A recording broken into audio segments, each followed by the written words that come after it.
इस online classes में अध्याय 12 की चर्चा कर रहे थे, जिसमें हमने जनसंख्या से संबंधित कुछ पहलुओं का अध्ययन किया। हमने पिछली वीडियो में जनसंख्या वृद्धि व जनसंख्या घनत्व की जानकारी हासिल की। हमने देखा कि जनसंख्या वृद्धि हमारे देश में तीव्र गति से हो रही है और यदि इसी तरह से जनसंख्या वृद्धि होती रही तो हम विश्व में जनसंख्या के लिहाज से पहले स्थान पर होंगे। जनसंख्या घनत्व की स्थिति भी कुछ अच्छी नहीं। क्षेत्रफल हमारे यहाँ कम है और जनसंख्या बढ़ती जा रही है। ऐसे में आवश्यक है जनसंख्या पर नियंत्रण लगाना।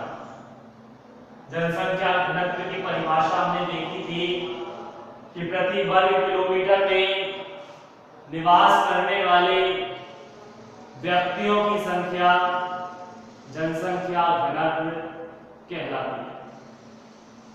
तो इस तरह से हमारे देश का जनसंख्या घनत्व 382 व्यक्ति प्रति वर्ग किलोमीटर में आता है, अर्थात एक वर्ग किलोमीटर में 382 व्यक्ति निवास करते हैं। ये बातें हम पिछली वीडियो तक कर चुके हैं। आज जनसंख्या से संबंधित एक और पहलू की चर्चा करने जा रहे हैं और वो है साक्षरता दर। साक्षरता दर प्रति 1000 व्यक्तियों पर शिक्षित व्यक्तियों की संख्या या प्रति 1000 व्यक्तियों पर साक्षर व्यक्तियों की संख्या साक्षरता दर कहलाती है। अब सवाल ये उठता है कि आखिर कितने बड़े पढ़े लिखे व्यक्ति को, कितने शिक्षित व्यक्ति को साक्षर माना जाए? क्या high qualified net set PhD qualified व्यक्ति को इस श्रेणी में रखा जाएगा या 8वीं पास 10वीं पास या 12वीं पास का कोई क्राइटेरिया है? तो ऐसे में सरकार के द्वारा एक आंकड़ा पेश किया गया, एक क्राइटेरिया तय किया गया कि आखिर किस व्यक्ति को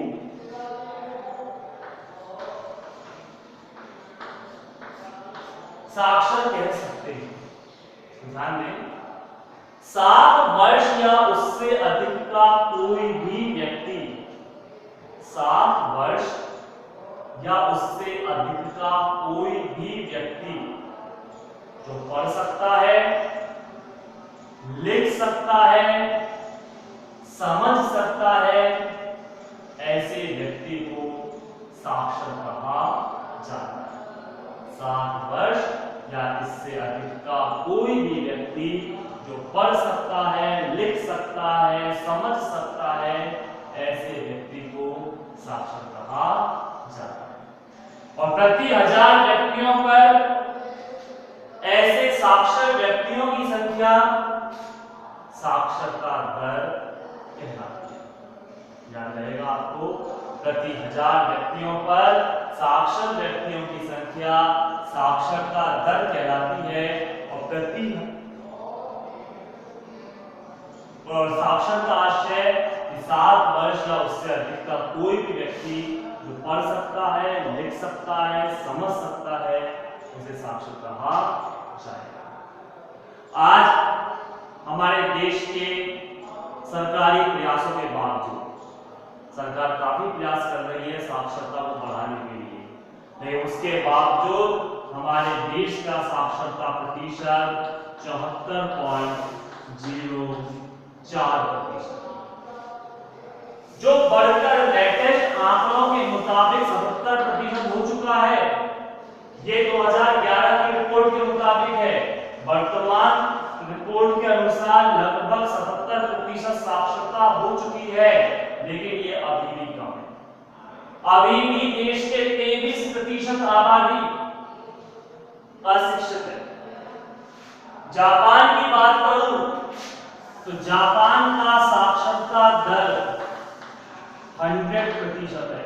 आप सोचिए, जापान जो 1945 में तबाह हो चुका था, अमेरिका के द्वारा परमाणु बम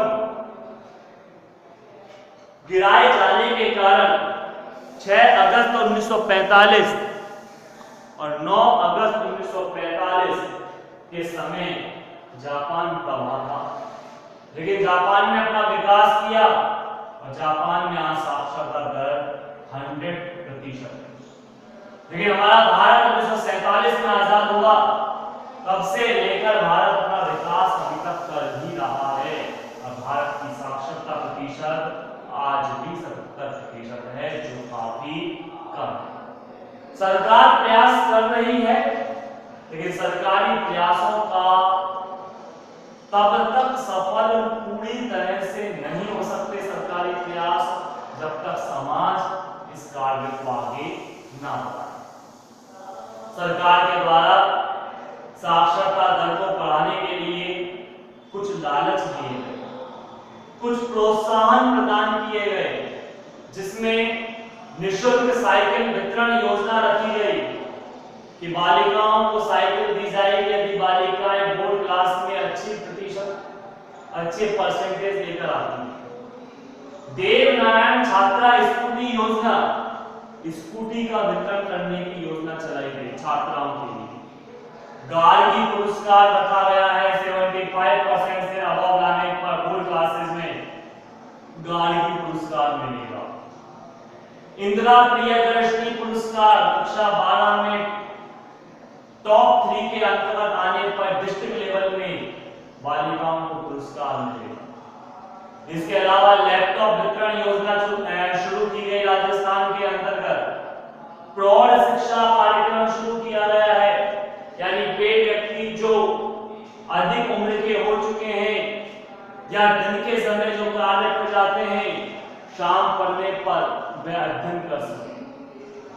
निःशुल्क शिक्षा अधिनियम लागू किया गया, जिसको RTE राइट टू एजुकेशन, जिसके तहत 14 वर्ष से कम का कोई भी बालक निःशुल्क शिक्षा प्राप्त करेगा। कक्षा 1 से लेकर कक्षा 8 तक निःशुल्क शिक्षा देने की व्यवस्था की गई, जिसमें कोई पैसा नहीं लिया जाएगा। ऐसी कई योजनाएं चलाई गई सरकार के द्वारा, लेकिन उसके बावजूद भी हमारे देश की साक्षरता दर आज भी कम है। इसका सबसे बड़ा अगर कारण माना जाए तो सबसे बड़ा कारण है देश में गरीबी और बेरोजगारी। बालक शिक्षा प्राप्त करने की सोचता भी नहीं, क्योंकि छोटी सी उम्र में ही उसे अपने परिवार दिखाई देता है, माता पिता के द्वारा की जा रही मेहनत दिखाई देती है। माता पिता के द्वारा भी बालक को छोटी उम्र में, कम उम्र में ही काम पर भेज दिया जाता है। पर दिन मेहनत करके, प्रतिदिन वह मेहनत करके 150 रुपए कमाकर लाता है, जिससे वह अपनी आवश्यकताओं को पूरा करता है। यदि वह बालक शिक्षा प्राप्त करने चला जाए तो माता पिता के द्वारा किससे काम कराया जाएगा? जो आमदनी प्राप्त हो रही है वो आमदनी बंद हो जाएगी। ऐसे में माता पिता बालकों को शिक्षा देने के लिए नहीं भेजते, शिक्षा प्राप्त करने के लिए नहीं भेजते।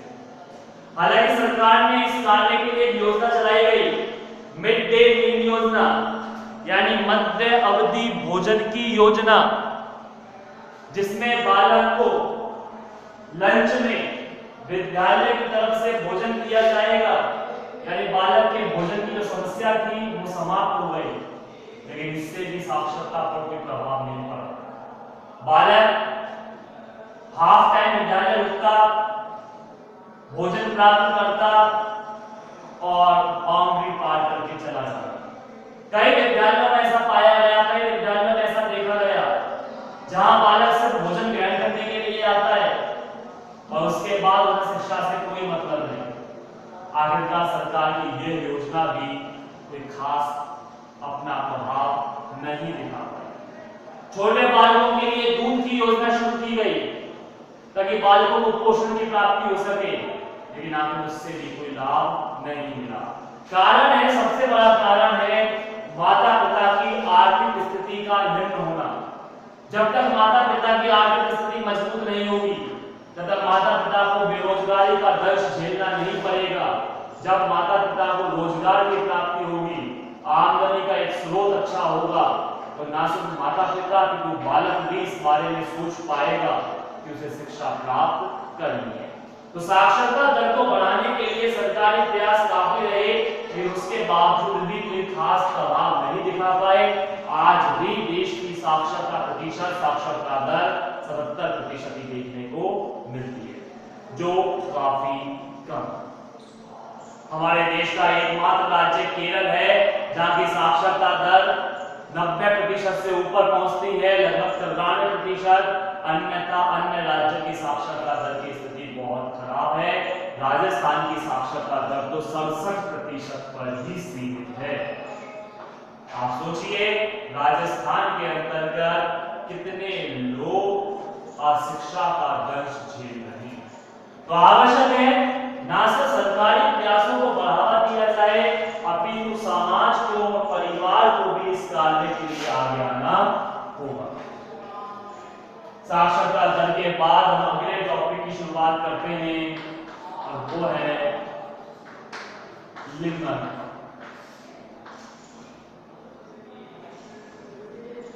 ये भी जनसंख्या से जुड़ा हुआ एक विशेष मुद्दा है। लिंगानुपात यानी स्त्री और पुरुषों की संख्या का अनुपात। प्रति 1000 पुरुषों पर स्त्रियों की संख्या लिंगानुपात है। प्रति 1000 पुरुषों पर स्त्रियों की संख्या लिंगानुपात कहलाती है, जिसे निम्न सूत्र से व्यक्त किया जा सकता है। स्त्रियों की संख्या बटा पुरुषों की संख्या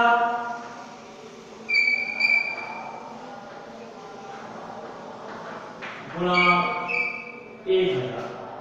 तो प्रति 1000 पुरुषों पर स्त्रियों की संख्या लिंगानुपात कहलाती है। 2011 की जनगणना के अनुसार भारत का लिंगानुपात 940, अर्थात एक क्षेत्र में 1000 पुरुषों पर 940 महिलाएं, यानी सीधे सीधे 60 महिलाओं की कमी। आज देश का लिंगानुपात चाहे पहले के मुकाबले सुधर रहा हो, लेकिन फिर भी स्थिति गंभीर है। बालिकाओं को जन्म लेने से पहले, जन्म लेने के दौरान या जन्म लेने के तुरंत बाद मार दिया जाता है, क्योंकि आज भी माता पिता पुत्र प्राप्ति की चाह में फंसे हुए हैं। वो पुत्रियों को नहीं चाहते, बेटियों को बढ़ावा नहीं देते। ऐसे में बेटियों की लगातार कमी होती जा रही है। वहीं दहेज प्रथा, बाल विवाह जैसी समस्याओं के कारण भी लड़कियों की संख्याओं में लगातार कमी आ रही है। दहेज प्रथा के कारण माता पिता के द्वारा जब दहेज संबंधी आवश्यकता पूरी नहीं हो पाती, तो ससुराल पक्ष के द्वारा महिलाओं को जलाकर मार दिया जाता है। बालिकाओं का कम उम्र में विवाह किया जाता है। कम उम्र में विवाह करने के कारण बालिकाएं प्रसव पीड़ा नहीं झेल पाती। परिणाम में नवजात शिशु को जन्म देने के दौरान उनकी मौत हो जाती है। इसके अलावा समाज में फैली हुई बुराइयां, विभिन्न प्रकार के अपराध जो महिलाओं के इर्द गिर्द भी घूमते रहते हैं, जिसके कारण भी महिलाएं स्वतंत्र रूप से जीवन यापन नहीं कर पाती। ऐसे में उनकी मृत्यु हो जाती है या उन्हें मार दिया जाता है। तो आज लिंगानुपात के मामले में भी कोई भारत विशेष प्रभाव नहीं दिखा पाया। भारत की स्थिति आज भी लगातार निम्न बनी हुई है। भारत का लिंगानुपात राज्य तो ऐसे हैं जहां की स्थिति बद से बदतर है। हरियाणा राज्य के अंतर्गत बालिकाओं को बढ़ावा नहीं दिया जा रहा, जहां पे लगातार बालिकाओं की कमी आ रही है। यदि ऐसा ही चलता रहा तो इस समय ऐसा आएगा जब स्त्री और पुरुष का यह अनुपात बिगड़ जाएगा। आवश्यकता है बालिकाओं को संरक्षण प्रदान करने की, पुत्र के साथ साथ पुत्रियों को भी बराबर का दर्जा प्रदान करने की, ताकि पुत्रियां भी बालिकाएं भी स्वतंत्र रूप से अपना जीवन यापन कर सकें। तो आज हमने जनसंख्या से संबंधित दो बातों की चर्चा की, एक साक्षरता और एक लिंगानुपात। कल एक नए टॉपिक के साथ हम वीडियो की शुरुआत करेंगे, लेकिन तब तक के लिए धन्यवाद।